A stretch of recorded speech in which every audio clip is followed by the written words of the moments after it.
नमस्कार दोस्तों, स्वागत है आप सभी का let's crack anti UGC YouTube channel पर। मेरा नाम है शुभेंदु। चलिए स्टार्ट करते हैं। स्क्रीन पे मेरे बारे में आप देख रहे हैं। मेरा नाम शुभेंदु मुखर्जी है। यूजीसी क्वालिफाइड हूँ।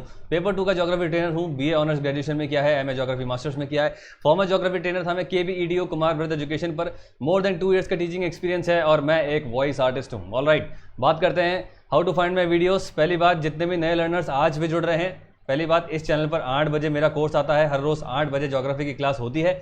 और इसके अलावा अगर आपने यहाँ पर सब्सक्राइब कर रखा है, बेल आइकन दबा रखा है, तब भी आपको वीडियोस नहीं मिलते हैं, नोटिफिकेशन नहीं आता है, जो सबके साथ प्रॉब्लम चल रही है, तो उसका सोल्यूशन है, डोंट वरी। यहाँ पे आपको चैनल नेम पे टाइप करना है, उसके बाद जाना है आपको होम पेज पे। होम पेज पे जाने के बाद आपको जाना है प्लेलिस्ट पर, और प्लेलिस्ट पे जाके आप ढूंढ लेंगे सारे प्लेलिस्ट। यहाँ पे आपको मेरी प्लेलिस्ट मिल जाएगी, geography by Shubhendu Mukherjee, UGC geography. तो यहाँ पे आपको प्लेलिस्ट में सारे सब्जेक्ट वाइज मिल जाएंगे। बहुत सारे सब्जेक्ट की यहाँ पे प्रिपरेशन हो रही है।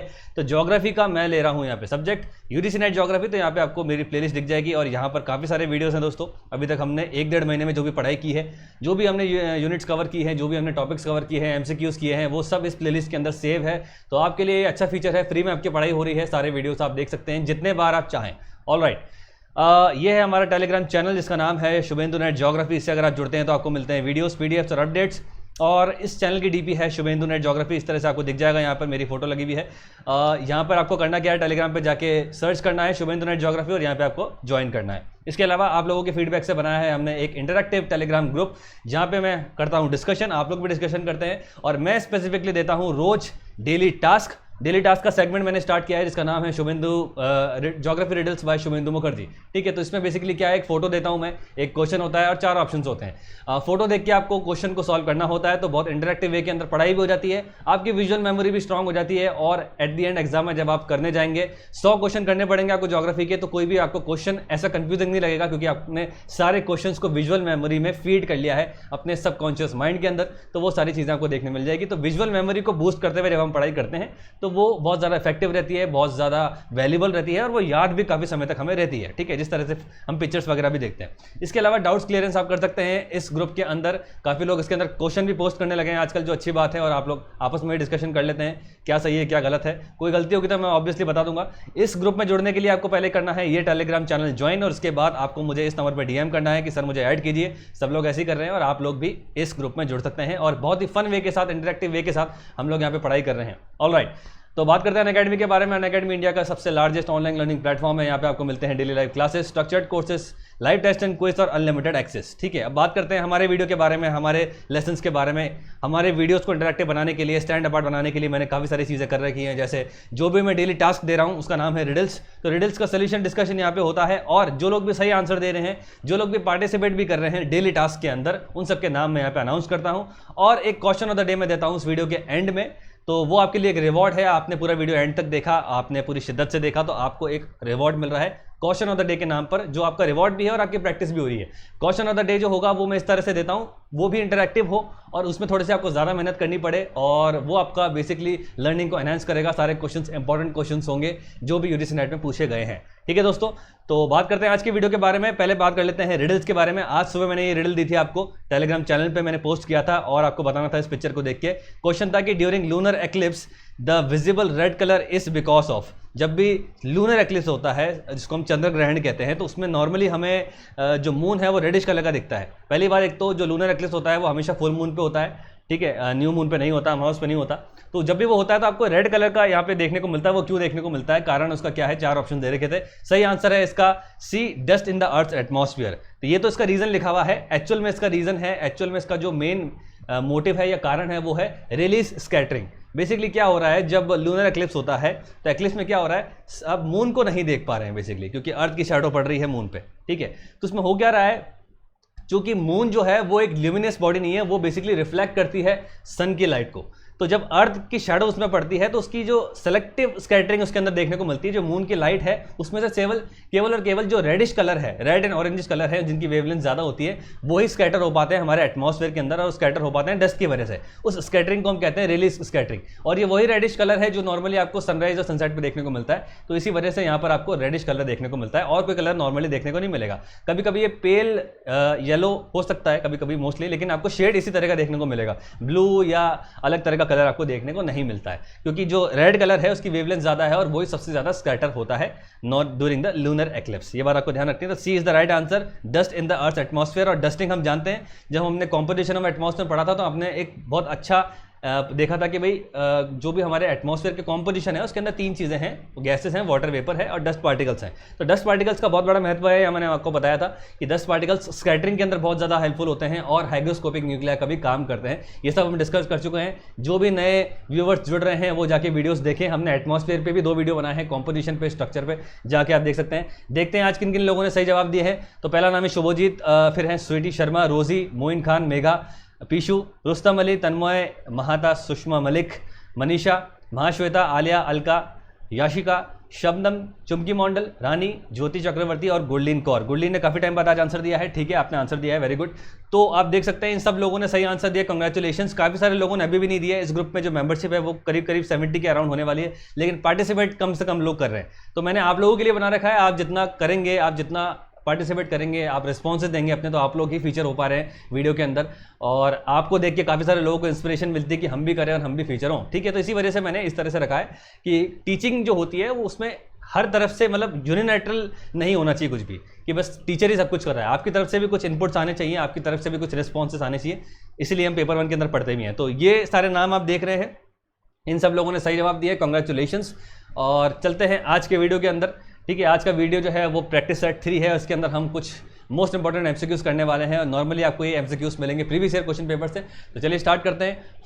फॉर्मेट जो है वो ये रहेगा, क्वेश्चन आएगा, मैं क्वेश्चन पढ़ूंगा आप लोगों के लिए, 20 सेकंड का टाइमर चल जाएगा। उस टाइमर के अंदर आपको आंसर देना है और उसके बाद एक्सप्लेनेशन की बात की जाएगी। ठीक है, ये बात आपको ध्यान रखना, टाइमर के बाद या टाइमर से पहले कोई जवाब नहीं देगा। तो ऑल द बेस्ट, स्टार्ट करते हैं पहले क्वेश्चन से। पहला क्वेश्चन आ रहा है, Who among the following scholars emphasized on the behavioral approach in geography? बताइए behavioral approach किसने दी? टाइमर मैंने स्टार्ट कर दिया है। वेरी क्लीशे क्वेश्चन, बहुत बार ये क्वेश्चन आता है, एज इट इज रिपीट होता है क्वेश्चन ज्योग्राफिकल थॉट से। बताना है आपको behavioral approach in geography किसने दिया है? ABCD बताइए किसने दिया है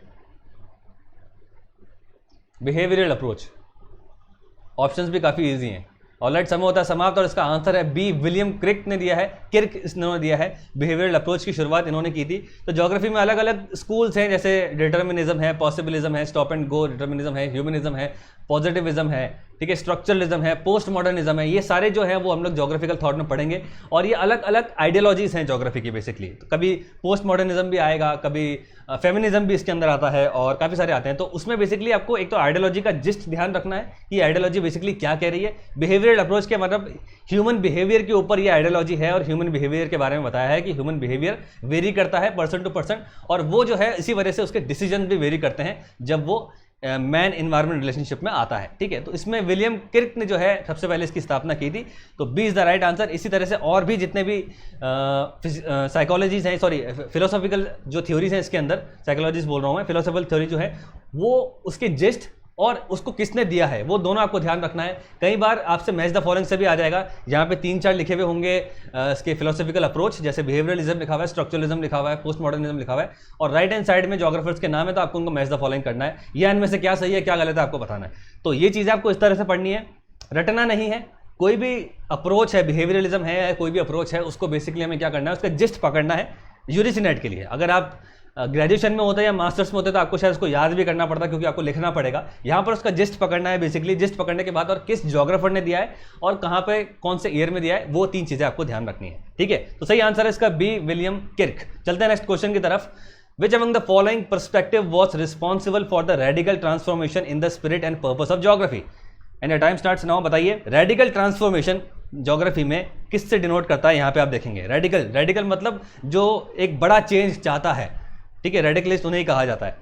तो इसमें क्या है ज्योग्राफी के लिए रेडिकल ट्रांसफॉर्मेशन क्या है, इसके अंदर बताना है आपको ABCD। ये भी क्वेश्चन जो है काफ़ी बार रिपीट होता है, मैंने देखा है। ऑलराइट, समय होता है समाप्त और इसका सही आंसर है दोस्तों डी, क्वांटिफिकेशन। तो अलग अलग अप्रोच है इसके अंदर। इससे पहले बेसिकली क्या है, ज्योग्राफी के अंदर कई हमने फेजेस देखे हैं। स्टार्टिंग में बेसिकली हम समझ रहे थे कि भाई जो नेचर है वही भगवान है। उसके बाद फिर हमने देखा कि नहीं, नेचर भगवान है लेकिन इंसान भी अपने फुटप्रिंट डाल के कोऑर्डिनेशन से जी सकता है, जिसको हम पॉसिबिलिज्म कहते हैं। ठीक है, उसके बाद स्टॉप एंड गो डिटर्मिनिज्म आया, जो ग्रिफिथ टेलर ने दिया है। वो कहता है कि भाई हम लोग ठीक है फुटप्रिंट्स दे रहे हैं नेचर को, लेकिन वो इस तरह से दे कि नेचर डैमेज नहीं हो। ठीक है, ये स्टॉप एंड गो हो गया। उसके बाद क्या हुआ कि ज्योग्राफी के अंदर फिर 2 निकल के आए नोमोथेटिक और आइडियोग्राफिक, लॉ मेकिंग और थियोरेटिकल अप्रोच। ठीक है, इसके बाद एक और एक अप्रोच निकल के आई जो कह रही है कि भाई ज्योग्राफी को हम अब लॉस से नहीं बताएंगे, ज्योग्राफी को हम मैथ से बताएंगे, क्वांटिफिकेशन से बताएंगे और थ्योरीज से बताएंगे, डेरिवेशन से बताएंगे। तो वो अप्रोच है रेडिकल अप्रोच इन ज्योग्राफी, जहां पर आप थ्योरी को, मॉडल मेकिंग को महत्व नहीं देके मैथमेटिकल अप्रोच को जहां आप महत्व दे रहे हो, वो बेसिकली होता है रेडिकल क्वांटिफिकेशन, रेडिकल अप्रोच। तो क्वांटिफिकेशन, क्वांटिटेटिव रिवोल्यूशन जिसको हम बोलते हैं, वो इसी के अंदर आता है, रेडिकल ट्रांसफॉर्मेशन जिसको हम कहते हैं। तो D is the right answer. चलते हैं नेक्स्ट क्वेश्चन की तरफ। The concept of geosyncline was propounded bye, very easy, बहुत बार आ चुका है क्वेश्चन, ये पहले भी मैं दे चुका हूं, बताइए क्या होगा। जियोसिंक्लाइन क्या होते हैं ये मैं डिस्कस कर चुका हूं अपने लेक्चर्स के अंदर भी और एमसीक्यूज के अंदर भी मैं डिस्कस कर चुका हूं। ठीक है, जितने भी प्रीवियस व्यूवर्स हैं और नए व्यूवर्स हैं वो सारे वीडियोस देख सकते हैं जाके, आपको बताना है इनमें से क्या होगा। Concept of geosyncline, ABCD। Alright, समय होता है समाप्त और इसका आंसर है हॉल एंड डाना।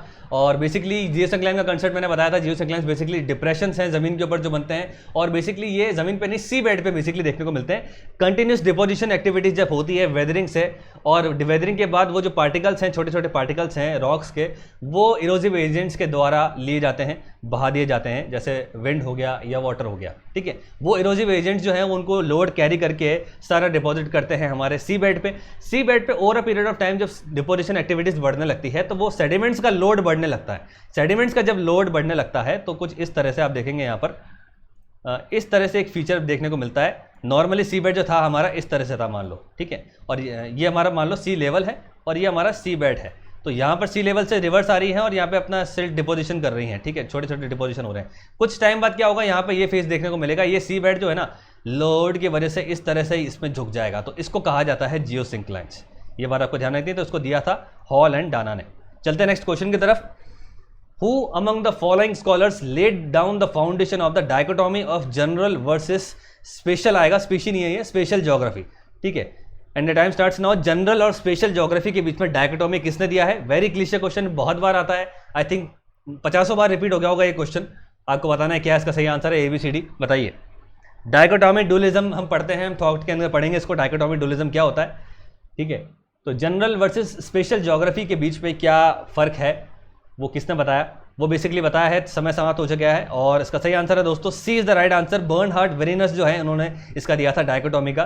तो कुछ ज्योग्राफिकल थॉट जब हम पढ़ेंगे तो उसके अंदर कुछ चीज़ें आपको बिल्कुल क्लीशे मिलेंगी जिसका क्वेश्चन एज इट इज निकल के आ रहा है। ज्योग्राफिकल थॉट जो यूनिट है हमारी वो कंपैरेटिवली थोड़ी बोरिंग लगती है काफ़ी लोगों को, क्योंकि उसके अंदर कंसेप्ट नहीं है, सिर्फ थ्योरीज हैं, फिलोसफीज हैं, ठीक है, आइडियोलॉजीज हैं अलग अलग। लेकिन वो ईजी है इसलिए क्योंकि वो स्कोरिंग इसलिए है क्योंकि काफ़ी सारी चीज़ें जो हैं वो रिपीट हो रही है, क्योंकि वहाँ पर कुछ नया हो नहीं रहा है, कुछ नया तो जनरेट हो नहीं रहा है, तो काफ़ी सारी चीज़ें एज इट इज रिपीट होती है। तो जनरल वर्सेस स्पेशल का क्वेश्चन मैंने नॉर्मली मैं बताऊँ आपको हर दूसरे तीसरे साल के अंदर रिपीट होता हुआ देखा है। ऐसा कोई भी साल नहीं होगा जिसके अंदर ये रिपीट नहीं हुआ होगा बेसिकली।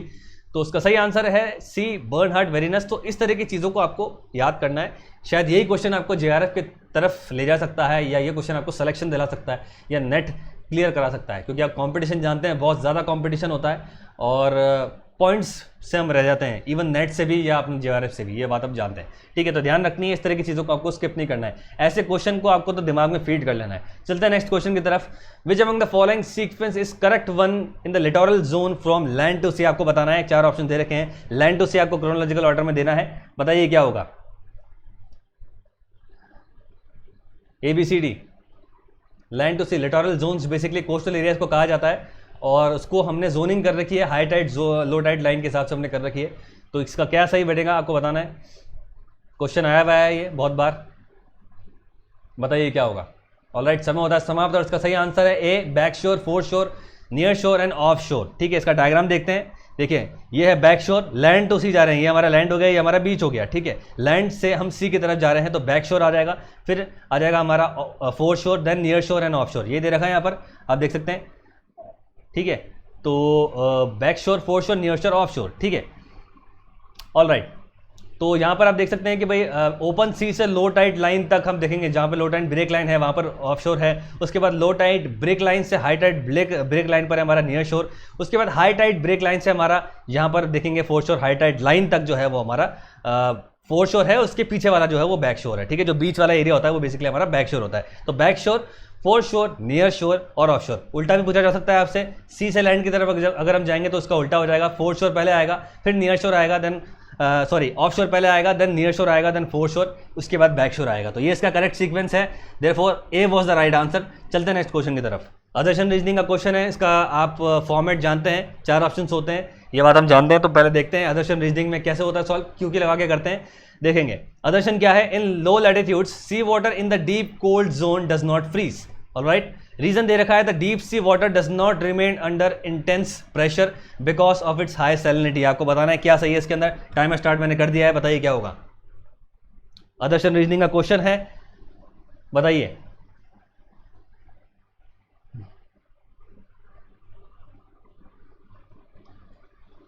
क्या होगा इसका सही आंसर?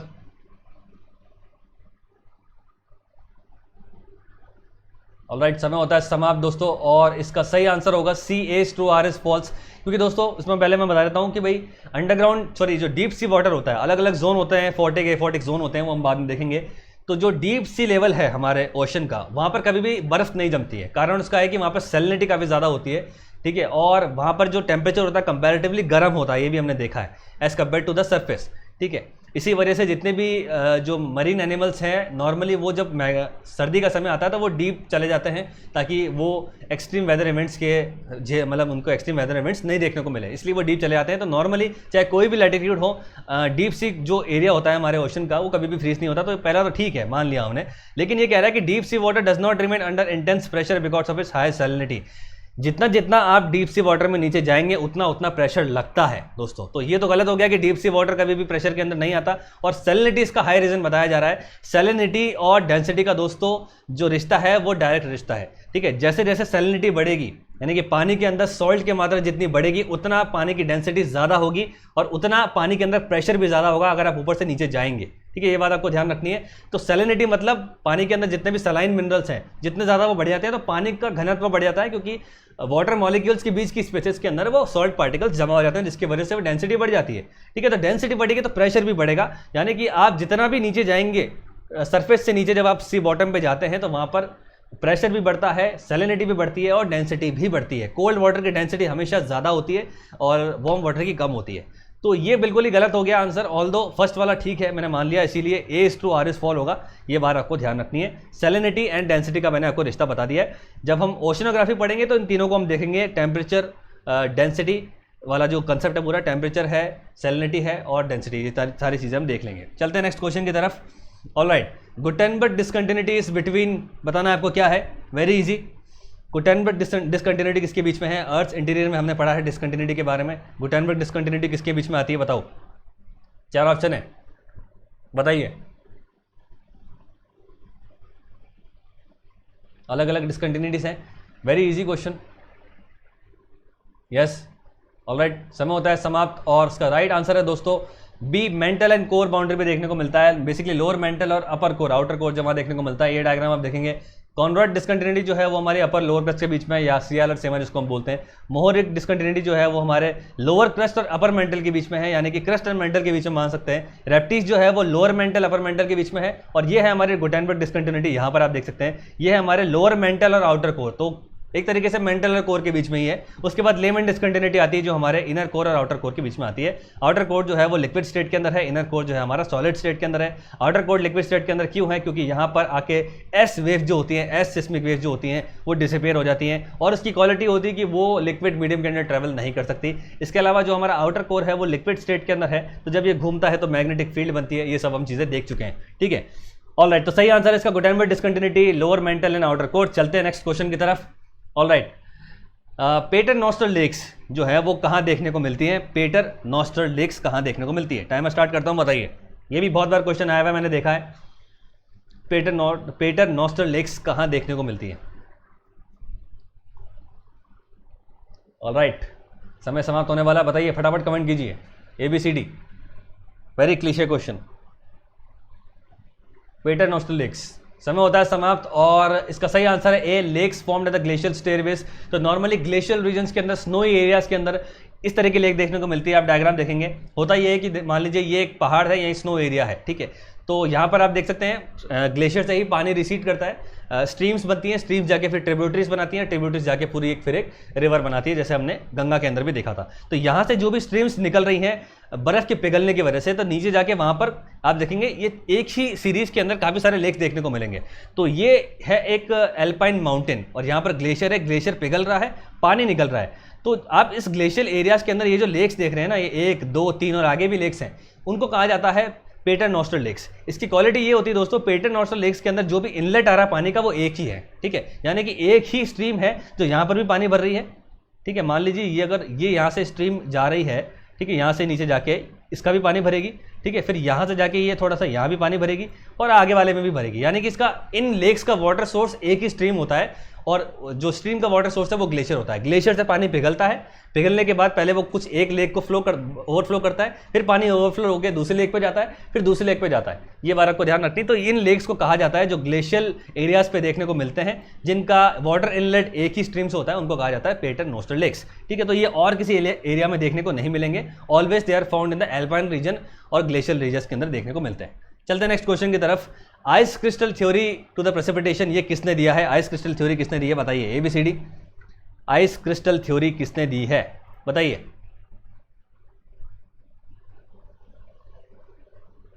इजी क्वेश्चन है, आया हुआ क्वेश्चन है, पूछा हुआ क्वेश्चन है, क्वेश्चन रिपीट हो सकता है, बिल्कुल हो सकता है रिपीट क्वेश्चन। ये आइस क्रिस्टल थ्योरी किसने दी है बताइए, ABCD। ऑलराइट, समय होता है समाप्त और इसका सही आंसर है टॉर बर्जरॉन।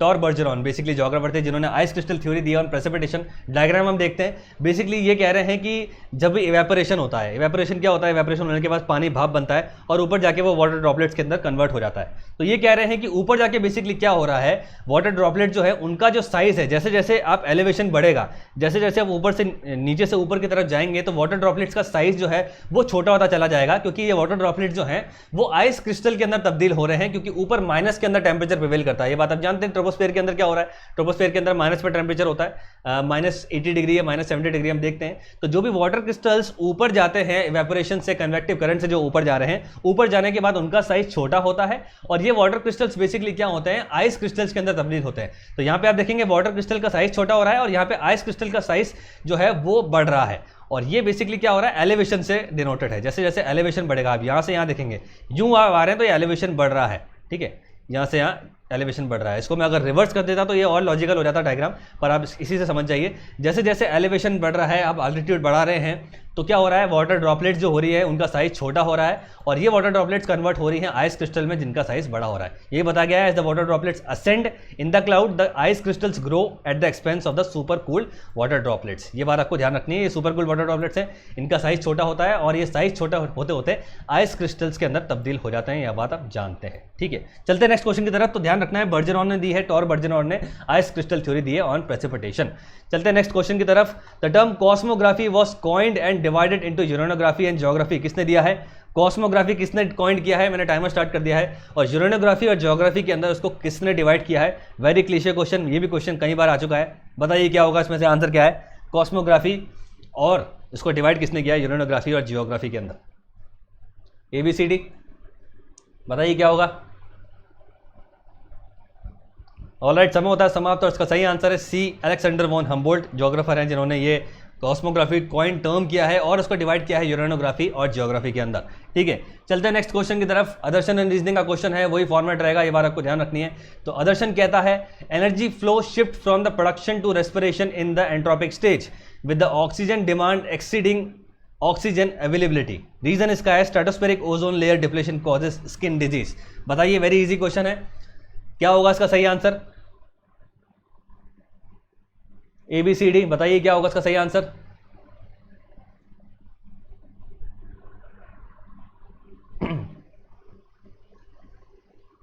ABCD कमेंट कीजिए।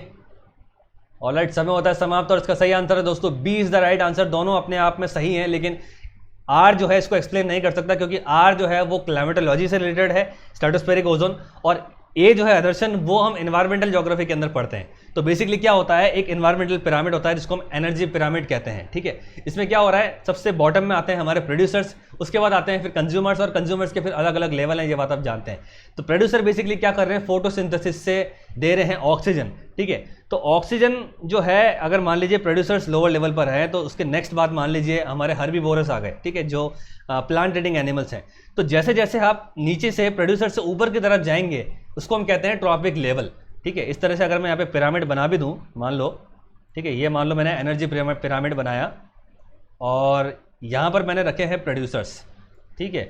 यहाँ पर फिर मैंने रख दिया हर्बीवोरस, ठीक है। यहाँ पर मैंने कार्निवोरस रख दिए, और यहाँ पर मैंने ओमनीवोरस रख दिया। फॉर एग्जाम्पल, ओमनीवोरस वो होते हैं जो दोनों को खाते हैं, कार्निवोरस जो फ्लैश ईटिंग होते हैं, हर्बीवोरस जो घास फूस खाते हैं, और प्रोड्यूसर्स जो प्लांट्स हैं। मान लो फोटोसिंथेसिस से 100 ऑक्सीजन जो है वो प्रोड्यूस हुई, तो यहाँ से जब ये प्लांट्स को हर्बीवोरस खाएंगे, ठीक है, तो ये ट्रॉपिक लेवल से दूसरे ट्रॉपिक लेवल पे जब आप आओगे, तो 10% डिक्रीज ऑफ हमेशा एनर्जी या ऑक्सीजन देखने को मिलता है यहाँ पर, ठीक है। तो यहाँ पर बेसिकली इसका 10% यानी कि 90 रह जाएगा, उसके बाद 80 रह जाएगा, फिर 70 रह जाएगा। तो एक ट्रॉपिक लेवल से जब दूसरे टॉपिक पर हम जाते हैं, तो एनर्जी जो है वो 10% डिक्रीज होती है, और ऑक्सीजन भी डिक्रीज होता है। तो आदर्शन तो बिल्कुल ठीक है, कोई दिक्कत नहीं है।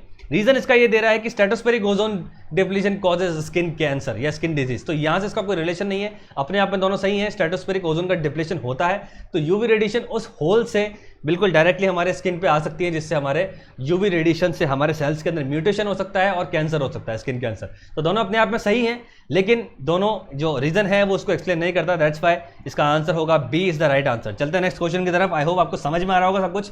चलते हैं नेक्स्ट क्वेश्चन की तरफ। All right, the angle between the inclined rock strata and the horizontal rock strata आपको बताना है। क्या है इसका आंसर, ABCD बताइए। बहुत बार क्वेश्चन ये आ चुका है, सोच समझ के पढ़िएगा इसको, बताइए क्या होगा।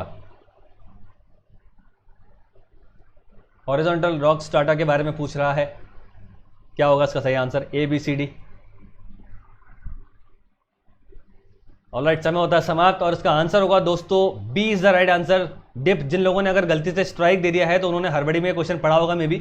मैंने यहाँ पर इस बार एंगल पूछा है, मैंने क्वेश्चन को थोड़ा सा चेंज कर दिया है। हमेशा यहाँ पे लाइन पूछा जाता है कि भाई line between the inclined bed and horizontal rock strata, ये मैंने आपको बताया था। डिप एंड स्ट्राइक का हमने कॉन्सेप्ट पढ़ा था, अगर आपको ध्यान हो, ठीक है। तो इस तरह से होता है, अगर मैं इस तरह से बनाऊँ यहाँ पर ये, तो हमारा ये जो है वो डिप है, और ये जो है हमारा स्ट्राइक है। इस तरह से ये हॉरिजॉन्टल सरफेस है, ठीक है। तो अगर मैं ये एंगल पूछ रहा हूँ तो ये हो गया डिप, ठीक है। और अगर मैं डायरेक्शन पूछता हूँ तो मैं इसके बारे में पूछ रहा हूँ जो ईस्ट वेस्ट होती है, ठीक है। डायरेक्शन पूछ रहा हूँ तो उसको हमेशा, इसको हम कहते हैं स्ट्राइक। ये हमारा स्ट्राइक है, और ये जो बेसिकली एंगल देख रहे हैं ये हमारा डिप एंगल है, ठीक है। इंक्लाइंड रॉक बेड और हॉरिजॉन्टल प्लेन के बीच में जो एंगल होता है उसको हम डिप कहते हैं, ठीक है। और जो इंक्लाइंड रॉक बेड जिस हॉरिजॉन्टल प्लेन पे गिर रही है, इस हॉरिजॉन्टल प्लेन पे, इस हॉरिजॉन्टल सरफेस को हम कहते हैं स्ट्राइक, और इसकी हमेशा डायरेक्शन होती है ईस्ट वेस्ट। ये मैं आपको बता चुका हूँ। तो इसीलिए यहाँ पर पूछा गया था एंगल पूछा गया, तो आंसर होगा इसका B, dip is the right answer. Alright, चलते हैं नेक्स्ट क्वेश्चन की तरफ। क्वेश्चन ध्यान से पढ़िएगा, ठीक है। हड़बड़ी आप ना करें तो अच्छा है। कई बार क्या होता है, क्वेश्चन सेम होता है लेकिन कुछ चीज़ें इसकी पलट दी जाती हैं, इसीलिए आप गलत कर देते हैं हड़बड़ी में, तो ये ध्यान रखें। चलते हैं नेक्स्ट क्वेश्चन की तरफ। Which among the following is the correct which among the following is the correct average range of world wide variation in salinity of sea water. Sea water salinity का रेंज क्या है आपको बताना है, average क्या रहता है, बताइए क्या होगा। कुछ लेक्स होती है जिनका सी सैलिनिटी बहुत ज़्यादा होता है, जैसे डेड सी है हमारा, रेड सी भी एक एग्जाम्पल है, लेकिन ऑन एन एवरेज पूरे वर्ल्ड में सैलिनिटी जो है उसका एक एवरेज निकाला गया है। तो आप बताइए क्या होगा। ऑलराइट, समय होता है समाप्त, और इसका राइट आंसर होगा ए, 34 से 37 पार्ट्स पर थाउजेंड्स के अंदर होता है बेसिकली, ये परसेंटेज नहीं होता। तो ऑलरेडी एवरेज जो है वो 35 पे फिक्स है, लेकिन रेंज जो है उसकी यही बैठती है 34 से 37 के बीच में, ये वेरी करता है ocean to ocean. On an average 35 जो है वो इसकी आइडियल यूनिट है वर्ल्ड वाइड ओशन की सैलिनिटी की, ठीक है। ये बात को ध्यान रखनी, इनमें से कोई भी नहीं बैठेगा। 34 से 37 इज द आइडियल रेंज। चल, ए इज द राइट आंसर। चलते नेक्स्ट क्वेश्चन की तरफ। Which school of thought first developed the idea of possibilism. बताना आपको पॉसिबिलिज्म किसने डेवलप किया है सबसे पहले, बताइए क्या होगा। Which school of thought first develop the idea of possibilism. Russian, German, British, French, बताइए क्या होगा। ABCD, possibilism. ऑलराइट, समय होता है समाप्त, और इसका राइट आंसर है डी, फ्रेंच स्कूल ने किया था, और ये डिटर्मिनिज्म के बाद आए थे। डिटर्मिनिज्म को फॉलो करने वाले थे हमारे ग्रीक और जर्मन, ठीक है, जितने भी दो जोग्राफर्स हैं, ग्रीक जोग्राफर्स और जर्मन जोग्राफर्स। डिटर्मिनिज्म कहता है कि ह्यूमन बीइंग जो है वो कुछ नहीं कर सकता, ह्यूमन बीइंग जो है वो नेचर के आगे नतमस्तक है, वो उसकी वर्शिप करता है और नेचर जैसा चाहेगी वैसा ही ह्यूमन करता है। यानी कि जैसे बोला जाए कि जैसे मान लो अफ्रीकन रीजन्स की बात की जाए, जो हमारे सब ट्रॉपिकल एरियाज हैं, अगर वहाँ पर गर्मी है, ठीक है, अगर वहाँ पर टेम्परेचर बहुत ज़्यादा है, तो वहाँ पर लोगों का पहनावा उसी तरह से होगा, लोगों का खान पान उस तरह से होगा और लोग वहाँ की कंडीशंस से एक्लेमेटाइज हो जाएंगे। ये डिटर्मिनिज्म हो गया। पॉसिबिलिज्म ये कहता है कि ठीक है, अगर मान लो नेचर की अपनी पावर है, लेकिन ह्यूमन बीइंग भी अपना फुटप्रिंट छोड़ सकता है और ह्यूमन बीइंग भी नेचर पे मतलब इस वर्ल्ड पे काफ़ी सारे पॉसिबिलिज्म के आइडियाज़ बना सकता है, काफ़ी सारी पॉसिबिलिटीज़ हो सकती है। तो मान लो सेम एग्जांपल लें, ट्रॉपिकल एरिया जहाँ पे गर्मी है, वहाँ पे लोगों का रहना है और पहनावा है और खान पान है, अगर वो उस तरह का है, तो अगर वहाँ पर एक एसी इन्वायरमेंट बना दिया जाए, एयर कूल एनवायरमेंट बना दिया जाए और वहाँ का टेम्परेचर जो है हम टेम्परेट वाला कर दें, तो वहाँ पर खान पान बदल जाएगा नॉर्मली। और होता भी है, हमने देखा है कि ट्रॉपिकल एरियाज में भी हमने देखा है कि बहुत बार बारबेक्यूज भी होते हैं। तो मैं एक एग्जांपल दे रहा हूँ, जो मतलब उस तरह की फूड हैबिट्स है, उस तरह की लिविंग हैबिट्स जो हम लोग नॉर्मली नहीं देख सकते ट्रॉपिकल एरियाज के अंदर या गर्म एरिया के अंदर, वो हमें आज देखने को मिलता है क्योंकि इंसानों ने टेक्नोलॉजी डेवलप कर ली है, ठीक है। अब वहाँ पर आप ये नहीं बोल सकते ट्रॉपिकल एरियाज के अंदर कि मुझे यहाँ पर गर्म इलाका है तो यहाँ पे मुझे ठंडा पानी नहीं मिलेगा या वहाँ पे मुझे आइस नहीं मिलेगी। हो सकता है रेफ्रिजरेशन है, रेफ्रिजरेशन गोडाउन है, बड़े बड़े स्टोर हाउसेज है, तो वहाँ पर सारी चीज़ें पॉसिबल है। तो ये पॉसिबिलिज्म है। तो बेसिकली इसको लेकर आए थे French geographers.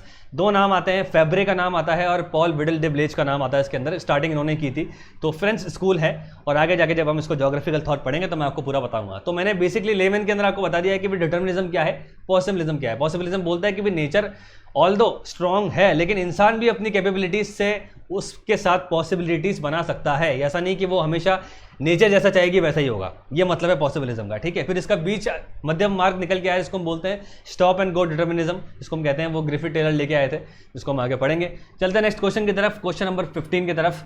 The subsidence theory related to the coral reef was propounded by. Coral reef की अलग अलग थ्योरी है जिसको हम पढ़ेंगे बाद में, जब हम ओशनोग्राफी पढ़ेंगे। तो उसका सब्सिडेंस थ्योरी किसने दिया है बताना आपको। इनमें से क्या है बताइए, सब्सिडेंस थ्योरी किसने दी है? ABCD, very easy. Subsidence theory सबसे पहले आती है जब हम पढ़ते हैं इसको। बताइए ABCD में से क्या होगा?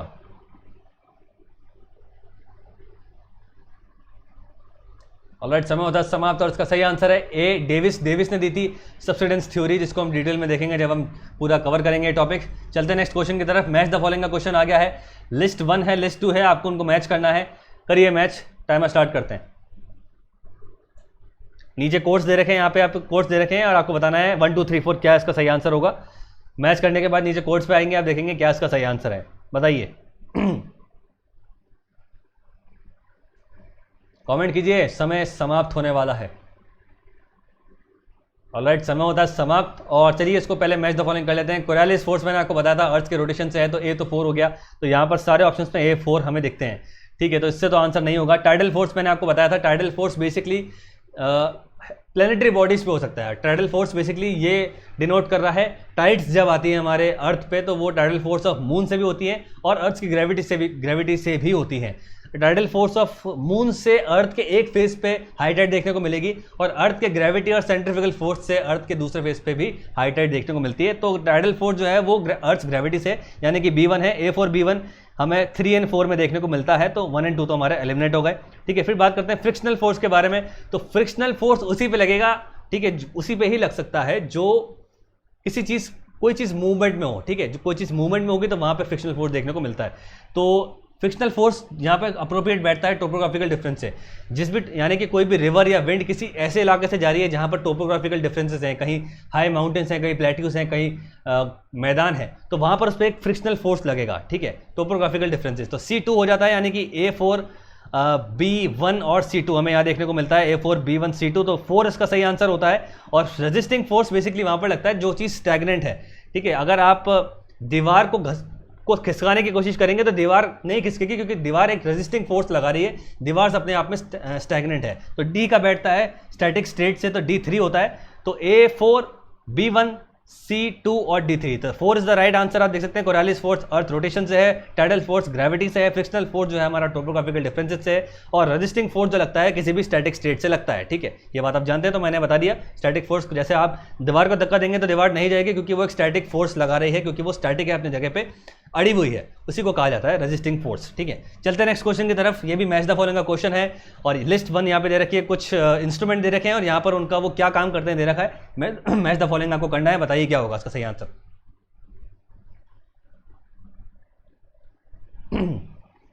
कोड्स नीचे दे रखे हैं, बताएंगे क्या होगा। मैच द फॉलोइंग के क्वेश्चंस हैं, बताइए क्या होगा।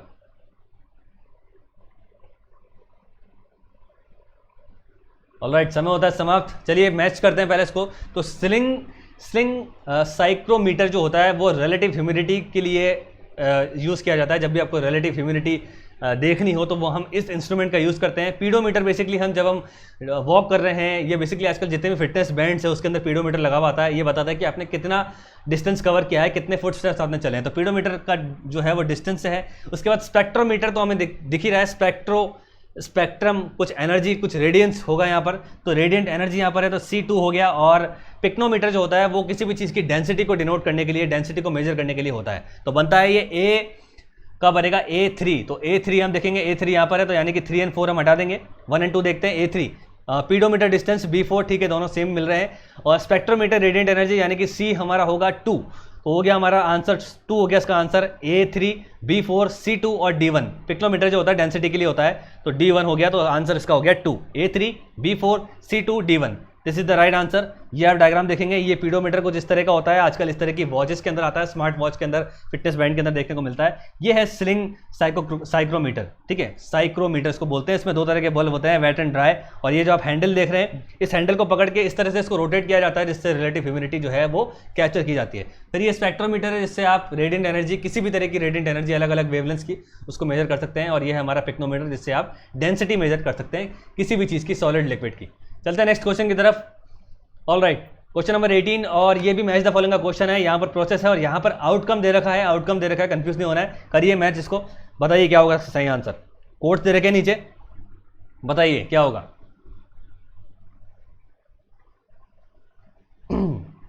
प्रोसेस है और आउटकम है, आउटकम देख के चलेंगे।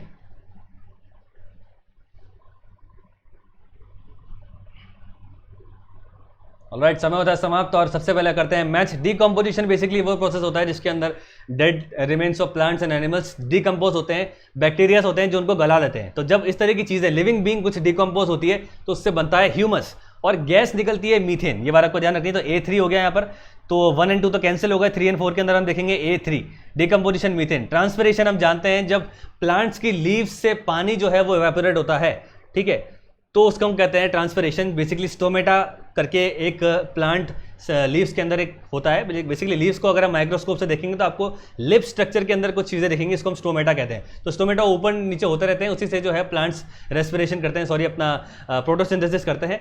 तो जब स्टोमेटा ओपन होता है तो उससे ट्रांसपिरेशन होता है और वाटर वेपर जाती है। तो ट्रांसपिरेशन का वाटर वेपर से होगा, B4 हो गया, A3 B4।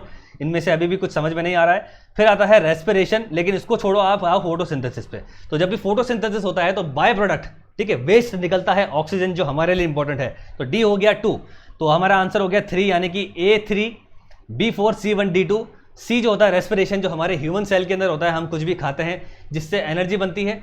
और एनारोबिक रेस्पिरेशन, एनारोबिक रेस्पिरेशन, 2 तरह के रेस्पिरेशन हमारे सेल्स के अंदर होते हैं, और बाय प्रोडक्ट निकलता है कार्बन डाइऑक्साइड।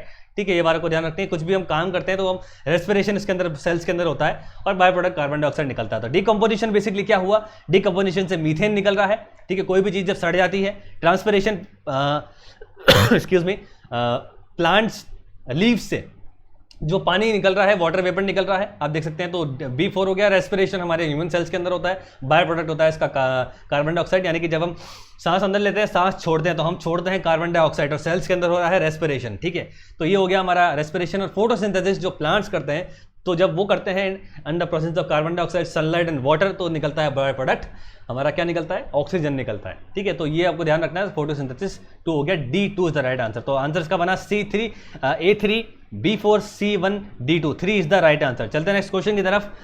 अब आपको बताना है इनमें से क्या पेयर सही नहीं है। मैच द फॉलोइंग नहीं है, ये मैच द फॉलोइंग ऑलरेडी हो रखा है। आपको बताना है इनमें से क्या सही नहीं है, बताइए क्या होगा इसका। यहाँ पे ऑथर है, यहाँ पे बुक्स दे रखी है और यहाँ से क्वेश्चंस आते हैं।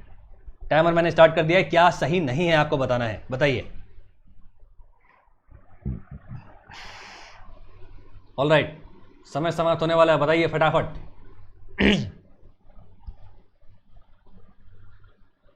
समय होता है समाप्त और इसका सही आंसर होगा B is the right answer. ये सही नहीं है, बाकी सारे सही हैं। इब्न मोहम्मद कासिम ने लिखी थी बुक ऑफ रूट्स एंड रल्ट्स, एक बुक है उनकी।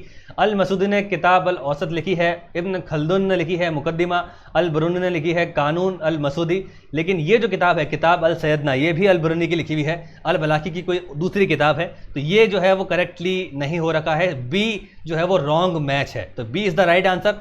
इसमें आपको बताना था कि क्या मैच नहीं कर रहा है, तो बी जो है वो मैच नहीं करता है, B is the right answer. चलते नेक्स्ट क्वेश्चन की तरफ। लास्ट क्वेश्चन हमारा, which among the following latitudes is called the calm of Cancer. इनमें से आपको बताना है काम ऑफ कैंसर कौन से लैटिट्यूड्स को कहा जाता है। टाइमर मैंने स्टार्ट कर दिया है, बताइए क्या होगा काम ऑफ कैंसर।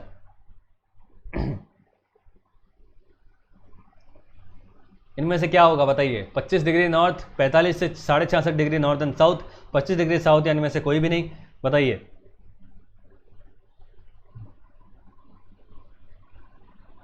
ऑलराइट, समय होता है समाप्त और इसका राइट आंसर है डी, नन ऑफ दिस इसका आंसर होगा दोस्तों। तो 25 से 30 का जो एरिया है हमारे लैटिट्यूड्स में वो है काम ऑफ कैंसर। यहां आप देखेंगे ये जो आप एरिया देख रहे हैं 25 से 30 का जो एरिया है वो है काम ऑफ कैंसर, और ये बेसिकली है हमारा हॉर्स लैटिट्यूड। और यहाँ पे हमारे आते हैं डोलड्रम्स। हॉर्स लैटिट्यूड और डोलड्रम्स दोनों ही लो विंड एरिया है, यहाँ पे विंड की वेलोसिटी बहुत कम होती है।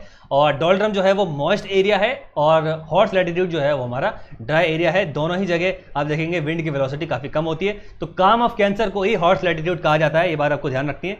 देयरफॉर 25 से 30 का जो एरिया है वो हमारा हॉर्स लैटिट्यूड का एरिया है। तो ये हमने देख लिया कुछ इंपॉर्टेंट एमसीक्यूज। आई होप आपने सारे सही किए होंगे, और नहीं भी किए होंगे तो गलती करके आप सीख गए होंगे। जितनी गलती करेंगे उतना अच्छा है। The more you sweat in the field the less you bleed in the war, ये मैं बोलता हूँ। जितनी गलतियां आप अभी कर लेंगे एग्जाम में उतनी कम करेंगे। तो जो भी गलत दे रहे हैं, मैं देखता हूँ लाइव चैट के अंदर जो भी लोग नहीं दे पाते तो वो उदास हो जाते हैं, मायूस हो जाते हैं। कोई बात नहीं, अगर आपके गलत हो रहे हैं, लेकिन गलत जो हो रहे हैं उसको आपको देखना है मैंने कहाँ गलत किया है। वीडियो जाके वापस देखिए आपने क्या गलती की है, ठीक है। क्योंकि लाइव चैट में तो फटाफट सब निकल जाता है। जब वीडियो खत्म हो जाता है, प्रीमियर खत्म हो जाता है, तो वापस जाके आप देखिए कि मैंने कौन से क्वेश्चन जो है उसको मैंने ढंग से आइडेंटिफाई नहीं कर पाया या नहीं कर पाई, ठीक है, जिसको मैंने गलत दिया, ठीक है। तो वो आप जब देखेंगे, उनको जब आप याद करेंगे, तो वो आपकी प्रिपरेशन है। जो आप आंसर दे रहे हैं तो वो आपको आता ही है, उसमें कोई दिक्कत नहीं है। लेकिन जो गलत कर रहे हैं वो ही लर्निंग एक्सपीरियंस है आपका, ये बात आपको ध्यान रखनी है। ऑलराइट, अब बात करते हैं क्वेश्चन ऑफ द डे के बारे में, और इसका आप आंसर देंगे कमेंट बॉक्स के अंदर। और पहले बात कर लेते हैं last question of the day. ये मैंने आपको last question of the day दिया था, और इसके अंदर बेसिकली मैंने फिजिकल मैप दिया था, और यहाँ पे आपको उसको लेबल करना था।